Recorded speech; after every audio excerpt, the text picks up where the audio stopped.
Sir नमस्कार। नमस्कार जी। Sir क्या नाम है आपका? राकेश कुमार। राकेश जी कहाँ के रहने वाले हैं आप? मैं हिसार पटेल नगर का रहने वाला हूँ। राकेश जी आप क्या करते हैं? मैं डीसी ऑफिस हिसार में क्लर्क के पद पर काम करता हूँ। तो राकेश जी संत रामपाल जी महाराज के बारे में आपको जानकारी कैसे हुई? मेरे ऑफिस में ही है एक जो है क्लर्क है वो मेरे पास आता था, बैठता था, चर्चा करता था। तो बस उसने बताया, तो फिर उसके थ्रू ही मुझे पता लगा कि संत रामपाल जी महाराज स्वच्छ और निर्मल ज्ञान का अपना पूरे देश में प्रचार कर रहे हैं, विश्व में मतलब शांति लाना उनका मकसद है। तो आप भी पढ़ो, ये ज्ञान सुनो, तो उनसे मुझे पता लगा। तो राकेश जी संत रामपाल जी महाराज से नाम दीक्षा लेने से पहले क्या आप कोई भक्ति साधना भी करते थे? आर्ट ऑफ लिविंग में जाता था, श्री श्री रविशंकर जी हैं जो उनकी साधना करता था। तो और मैंने ओम शांति पे भी गया, मैं 5-7 साल ये आर्ट ऑफ लिविंग की साधना की। तो सर आप आर्ट ऑफ लिविंग में श्री श्री रविशंकर जी के पास भक्ति करने के लिए जाते थे, तो फिर वहां से छोड़कर संत रामपाल जी महाराज जी से नाम दीक्षा लेने का निर्णय आपने क्यों किया?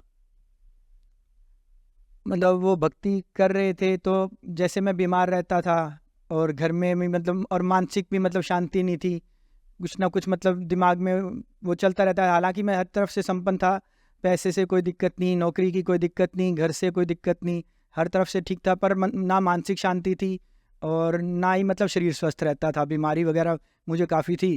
तो फिर मेरे दोस्त ने जो संत रामपाल जी का नाम ले रखा था, तो उन्होंने बताया कि गुरु जी से नाम लें, सच्ची भक्ति करें तो मतलब हर तरह से सुख मिलते हैं, तन मन धन से जो हम सुनते हैं, मतलब हर तरफ से वो होगा। आप एक बार नाम लो। और फिर मैंने गुरु जी से नाम लिया। तो सर संत रामपाल जी महाराज से नाम दीक्षा लेने से पहले आप शारीरिक प्रॉब्लम से गुजर रहे थे, आपको मानसिक प्रॉब्लम भी थी, तो फिर आप संत रामपाल जी महाराज की शरण में ये सोचकर आए कि आपकी जो शारीरिक और मानसिक प्रॉब्लम्स हैं वो संत रामपाल जी से नाम दीक्षा लेने के बाद ठीक हो जाएंगी। तो क्या संत रामपाल जी महाराज से नाम दीक्षा लेने के बाद आपकी वो सोच सही साबित हुई? क्या आपकी बीमारियां दूर हुई? मेरी सोच तो पूरी हुई और मतलब जो मैंने नहीं सोचा था, मतलब इतने मुझे लाभ हुए, मतलब कि मतलब हर तरफ से मैं मतलब सुखी हुआ, तन से, मन से, धन से, मतलब। और मेरी फैमिली इतनी सुखी हुई, मेरी मम्मी, मेरी मिसीज, मतलब जो मेरी मम्मी को शुगर थी, मतलब 650 शुगर थी मेरी मम्मी को, उन्हें मैं बेड पे बैठा हुआ दिखाई भी नहीं देता था। तो और जब फिर मेरी मम्मी ने नाम लिया, तो उनको मैं मतलब बिना चश्मे के ही, मतलब उनको दो दो मतलब 1 किलोमीटर दूरी तक का भी सब दिखने लग गया, पूरी गली में क्या क्या, कौन आ रहा है, कौन जा रहा है, सब उनको नजर आने लग गया बिना चश्मे के। और मेरी मिसिज की सोराइसिस थी, वेदांता तक हम जाए, हमें कहीं भी आराम नहीं मिला। डॉक्टरों ने कहा था पूरी ज़िंदगी इनको दवाई खानी पड़ेगी, वो भी ठीक हो गए। और मेरे को नजला रहता था, और मतलब जो मन में उधेड़-बुन इधर उधर के विचार रहते थे, मतलब हर तरह से मतलब पीस ऑफ माइंड भी मिला। और हेल्थ, मतलब शरीर की भी हेल्थ सही हुई, और मतलब इकोनॉमिक भी मैं मतलब बिल्कुल अपने आप को, मतलब हर तरह से मैं अपने आप को मतलब फिट और खुश और सुखी महसूस कर रहा हूँ। संत रामपाल जी महाराज की दया से मतलब मुझे वो सभी सुख मिले, मतलब जो एक इंसान अपने जीवन में कल्पना करता है, वो समस्त सुख मुझे मिले, उससे भी कुछ ज़्यादा ही मिला। तो सर संत रामपाल जी महाराज से जुड़ने के बाद आपका कहना है कि आपको सर्व सुख प्राप्त हुए। तो सर ऐसा क्या हुआ कि पहले भी आप भक्ति कर रहे थे, उसमें आपको सुख नहीं मिल रहे थे बल्कि आप दुखी थे, लेकिन अब भी आप भक्ति कर रहे हैं, अब ऐसी भक्ति में क्या डिफरेंस आया कि अब आपको सुख प्राप्त हो रहे हैं? हमें तो एक्चुअली में पता भी नहीं था कि मतलब भक्ति से ये सुख मिलते हैं, हम तो बस मतलब चले गए थे।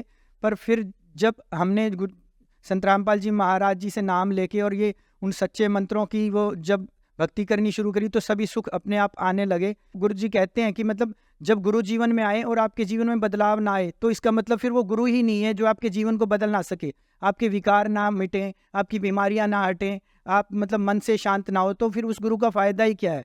हम फिर ड्रिंक भी करते हैं, हम फिर और बुराइयां भी करते हैं, हम क्लबों में भी जाते हैं, हम जुआ भी खेलते हैं, चोरी ठगी जारी सब कुछ करते हैं, और फिर हम कहते हैं कि हमें खुशी नहीं मिल रही। खुशी हमें मिलेगी कहाँ, जब हम अपनी संस्कृति से हट गए, अपने सच्चे नाम से हट गए, तो फिर ऐसा संभव ही नहीं है। गुरु जी ने हमें बुराइयों से हटाया, सच्ची भक्ति बताई, सच्चा मार्ग बताया, और जिस पर हम चल के मैं, मेरा परिवार और गुरुजी से जुड़े सभी करोड़ों लोग, वो आज वो उस इंटरनल जॉय को फील कर रहे हैं, मतलब जो ये समाज कल्पना भी नहीं कर सकता। कितने सुख गुरुजी की सच्ची भक्ति से हमें मिलते हैं। मतलब वो बखान वही कर सकता है जो एक बार जुड़े और वो फिर सच्ची भक्ति को अपने अंदर समाहित करे, और इस सच्चे नाम के जाप से वो खुद ही फील करेगा, जैसे करोड़ों लोगों ने अनुभव किया है।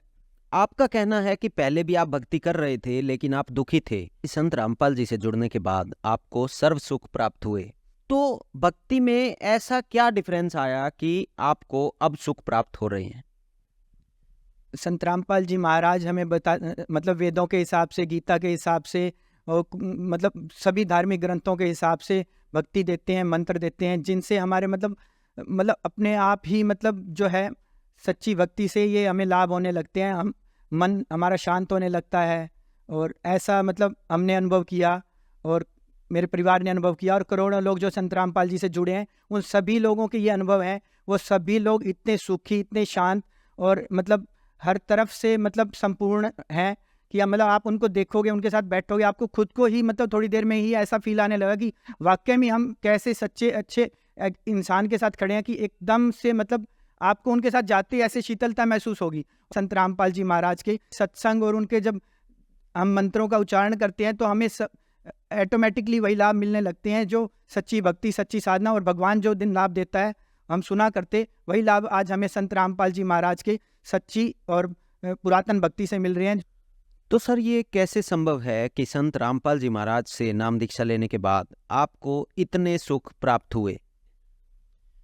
हम पहले जैसे जाते थे जैसे आर्ट ऑफ लिविंग में, ओम शांति में, तो हम सारी बुराइयां भी साथ कर रहे थे। रिश्वत लेना, दारू पीना, क्लबों में जाना, मतलब कि किसी चीज़ पे हमें अंकुश लगाना है और बस ठीक है, एक फॉर्मेलिटी करी भी, ठीक है, भगवान को जीवन में रखना है साथ और अपने सभी काम करते रहना है। उसमें अच्छा भी हो गया, बुरा भी हो गया।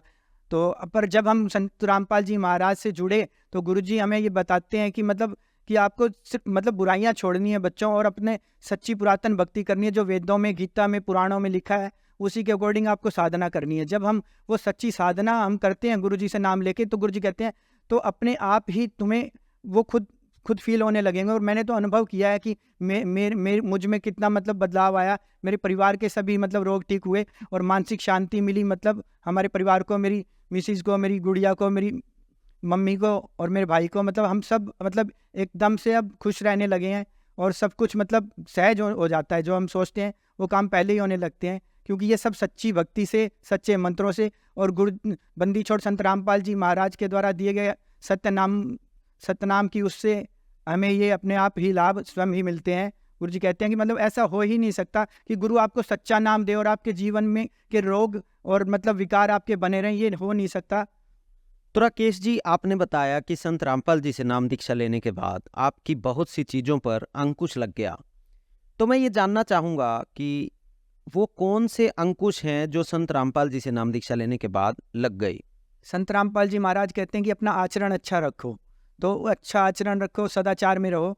तो मतलब बुराइयाँ क्या है, संत रामपाल जी जो महाराज जी छुड़वाते हैं, तो मैं आपको बताना चाहता हूँ। वो कहते हैं कि रिश्वत ना लो। रिश्वत लेने से हमारे मतलब कितने ही हम अपना ही बुरा करते हैं। मतलब इनके ऐसे ऐसे इफेक्ट हैं कि हम किसी से लेंगे तो हमें अगले जन्म में देना होगा। गुरुजी कहते हैं मतलब आप किसी का भी ऐसे हक नहीं खा सकते। पराया हक खाना बहुत गलत है, और सभी उनमें मना भी किया है, सभी संतों ने मना किया कि पराया हक हमें नहीं वो करना चाहिए।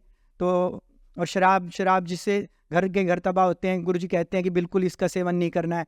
तो इन चीज़ों से गुरुजी मना करते हैं इन चीज़ों को। और हमें और दहेज प्रथा है, दहेज का लेना, वो जिन दहेज की वजह से कितने लोगों के मतलब घर तबाह हो रहे हैं, कितने के मुकदमे हो रहे हैं, कितने कोर्टों में, और मतलब हमारे ही मतलब भाई बहन सभी लोग तंग हैं और परेशान हैं। तो जिस दहेज की वजह से मतलब कितने घर खराब होते हैं। तो गुरुजी कहते हैं कि ये सब हमें नहीं करना है, हमें अपना सदाचार बना के रखना है, अच्छा आचरण रखना है, और सही जीवन जब हम जिएंगे और सच्ची भक्ति करेंगे तो परमात्मा अपने आप ही हमें सर्व सहज सब सुख देने लगेंगे। जो आपने ये अंकुश लगाने के बारे में कहा है, तो ये अंकुश लगाना नहीं होगा, ये एक अच्छा आचरण, सदाचार और सहज जीवन जीना ही समाज सुधार के लिए आवश्यक और ज़रूरी नियम है, जो हमें फॉलो करना चाहिए। इनसे दूर हटके आज हमारी संस्कृति और सभ्यता बिल्कुल पतन के मार्ग पर है। तो गुरुजी इसको उठाना चाहते हैं, अपनी सभ्यता संस्कृति को उठाकर सर्व विश्व को,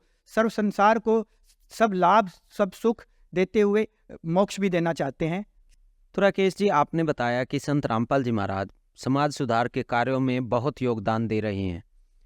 तो अगर समाज के कोई लोग इस समाज सुधार के कार्यों में योगदान देना चाहें तो वो संत रामपाल जी महाराज से कैसे जुड़ सकते हैं? आज संत रामपाल जी महाराज का सोशल मीडिया पर बहुत प्रचार है। आप सोशल मीडिया प्लेटफॉर्म पर जाकर आप संत रामपाल जी महाराज के नाम से सर्च करेंगे तो आपको अनेकों वीडियोस मिल जाएंगी। आप उन्हें देखें, सुने, समझें और आपको ज्ञान अच्छा लगे तो फिर उसके बाद आप उनके सत्संग भी सुन सकते हैं। और आप सत्संग सुनेंगे और आप ज्ञान समझेंगे तो उसके बाद आप गुरु जो सत्संग आते हैं उन पे येलो लाइन डिस्प्ले होती है नीचे, आप उन पे नंबर दिए गए होते हैं आश्रम के। आप उनके नंबरों पर कांटेक्ट करके संत रामपाल जी महाराज से नाम दीक्षा ले सकते हैं और अपने जीवन को शारीरिक, मानसिक, आध्यात्मिक हर तरह से अपने जीवन का उत्थान कर सकते हैं और एक सुखमय जीवन, जैसा करोड़ों लोग उनके फॉलोअर्स जी रहे हैं वैसे आप भी अपने जीवन को सुखमय जी सकते हैं। सर, संत रामपाल जी महाराज से जुड़ने के बाद आपको अनेकों लाभ हुए, तो जो आज करोड़ों श्रद्धालु आपको देख रहे हैं, आप उन्हें क्या संदेश देना चाहेंगे? मैं उन सभी से ये प्रार्थना करना चाहूँगा कि आप मतलब ये सच्चा ज्ञान है, सच्ची भक्ति है, जिसे छोड़कर हम मतलब विकारों की ओर और मतलब पतन की ओर गिर गए हैं। हमारी संस्कृति मतलब गिरावट की ओर आ गई है और अगर हम इन गुरुजी के नाम को, गुरुजी की शिक्षाओं को फॉलो करेंगे तो संत रामपाल जी का जो उद्देश्य है सो एक सुखमय समाज बनाना और एक मतलब सुखमय समाज का निर्माण करना, तो उसमें हम सभी अगर हम भागीदारी देंगे तो हम सभी सच्चा सुख और सच्ची अनुभूति और आत्मज्ञान के साथ साथ अपनी सर्वांगीण विकास कर सकते हैं। तो मैं ये चाहूँगा कि आप सभी गुरुजी से जुड़ें और नाम दीक्षा लेकर अपना उत्थान कराएं। धन्यवाद जी। सत साहिब जी।